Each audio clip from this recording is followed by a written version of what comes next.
ایک چھوٹے سے گاؤں میں جو ایک گہرے جنگل کے کنارے بسا تھا، ایک پرانی کہانی تھی جو گاؤں والے دھیرے سے ایک دوسرے سے بات کرتے وقت سناتے تھے۔ کہتے تھے کہ ہر رات ایک چراغ جنگل میں دکھائی دیتا تھا جو اندھیرے میں اڑتا تھا۔ کہانی میں کہا گیا تھا کہ ایک عجیب سا چراغ جنگل میں گھومتا تھا جو ہمیشہ کسی کو ڈھونڈتا تھا۔ کوئی بھی اس چہرے کے پاس نہیں جاتا تھا کیونکہ جو بھی جنگل میں قدم رکھتا وہ کبھی واپس نہیں آتا۔ لینا جو ایک جوان لڑکی تھی اور گاؤں میں ابھی ابھی آئی تھی، ان باتوں پر ہنسی اڑاتی تھی۔ وہ بہت پریکٹیکل تھی اور ایسی بھٹکی ہوئی کہانیوں پر یقین نہیں کرتی تھی۔ ایک شام جب وہ اپنے کام سے تھک کر گاؤں کی بیکری سے نکل کر گھر جا رہی تھی، اس نے سوچا کہ آج جنگل کے ہی راستے سے چلی جاتی ہوں۔ دن دھیرے دھیرے شام میں بدل رہا تھا اور ایک ہلکی سی دھن بھی چل رہی تھی جس میں پیڑوں کا سایہ بہت ڈراؤنا لگ رہا تھا۔ جیسے ہی لینا جنگل کی اور بڑھ رہی تھی، اس نے کچھ عجیب دیکھا۔ دھن کے بیچ ایک ہلکی روشنی دور سے دکھائی دینے لگی۔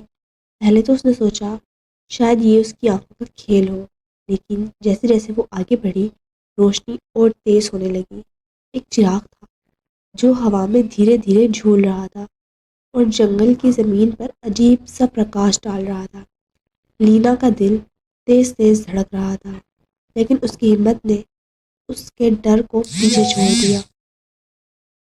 اس نے کہانیاں تو سن رکھی تھی پر وہ سپرسٹیشن پر وشواس نہیں کرتی تھی۔ جیسے جیسے وہ آگے بڑھتی گئی، وہ روشنی اس سے اور پاس آ گئی اور دھیرے دھیرے وہ جنگل کے اندر گھس گئی، راستے سے دور۔ جنگل میں جا کر اس نے دیکھا روشنی بالکل اس کے سامنے رک گئی تھی۔ ہوا میں لینا تھوڑی رکی، لیکن پھر وہ آگے بڑھی۔ اچانک روشنی دھیرے دھیرے کم ہونے لگی اور جنگل کا ماحول بھی تھوڑا ٹھنڈا ہو گیا۔ کوئی اس کا نام بلا رہا ہو، لینا۔ لینا کا رنگ اٹھ گیا۔ وہ آواز اس کی اپنی تھی، اپنے ڈر کے خلاف۔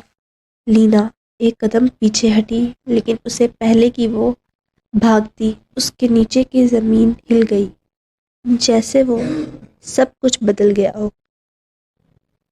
اس نے نیچے دیکھا اور ایک گہرا کنواں کھلتا ہوا دیکھا۔ آواز پھر سے آئی، لیکن اس بار اور تیز، لینا، میں کبھی نہیں چاہتا تھا کہ یہ سب ہو۔ لینا نے اپنے قدم روکے، اس کے چہرے پر ایک گھمنڈی اور عجیب سی مسکان تھی۔ وہ اور کوئی نہیں، ایک